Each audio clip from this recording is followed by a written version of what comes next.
Aysu, bizə zəhmət olmasa Cənubi Amerikanın relyefi haqqında məlumat ver. Cənubi Amerika Gondwana okyanusunun tərkibində olmuşdur. Onun sahəsi 17,8 milyon kilometr kvadratdır. Ucqar nöqtələri deyə bilərsən bizə? Cənubi Amerika ucqar nöqtələrlə şimalda Qalinyas burnu Venezuela ərazisində yerləşir. Cənubda Freyot burnu Çili ərazisində yerləşir. Qərbdə Palinyas burnu Peru ərazisində yerləşir. Cabo Branco şərqdə, o da Braziliya ərazisində yerləşir. Cənubi Amerika qərbdən Sakit Okean, şərqdən Atlantik Okean, şimaldan isə Karib dənizi ilə əhatələnmişdir. Bəs hansı yarımkürələrdə yerləşir? Cənubi Amerika 3 yarımkürədə yerləşir. Şimal, cənub və qərb yarımkürəsində yerləşir. Cənubi Amerika Şimali Amerikadan fərqli olaraq onun sahil xəttləri az parçalanmışdır. Biz Cənubi Amerikadan danışanda onu iki hissəyə bölürük. Qərb hissəsi və şərq hissəsinə. Şərq hissəsi əsasən Cənubi Amerika platforması əsasında qurulmuşdur.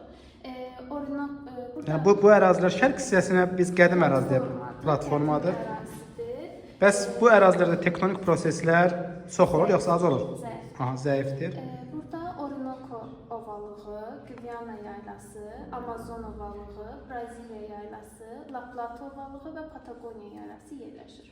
Bəs deyə bilərsən bu düzənliklərdən hansı akkumulyativ, hansı isə denudasyondur? Akkumulyativ biz ovalıqlara deyirik. Ona görə Orinoco ovalığı, Amazon ovalığı və La Plata ovalığı akkumulyativ, Guyana yaylası, Braziliya və Patagoniya isə denudasyondur. Eyni zamanda Orinoco, Amazon və La Plata sinekliz, yəni enən sahələrə, Guyana, Braziliya və Patagoniya isə antikliz, yəni qalxan hissələrə ərazilərə aid. Bəs Orinoco ovalığı dedik. Məsələn, Orinoco ərazisi çökmə sulardan ibarətdir, yoxsa maqmatik sular səncə üstünlük? Ovalıqlar çökmə sular. Ona görə burada hansı təbii sərvətlər daha geniş yayılır? Neft daha çox yayılmış. Neft, qaz ehtiyatları, bəli.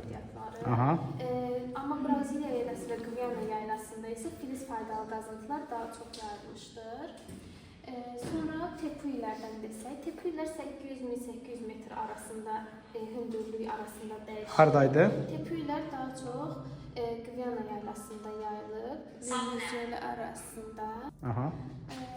Daha sonra Kəllə-Qənd relyef forması dedikdə, Kəllə-Qənd relyef forması isə Braziliya yaylasında daha çox yayılmışdır.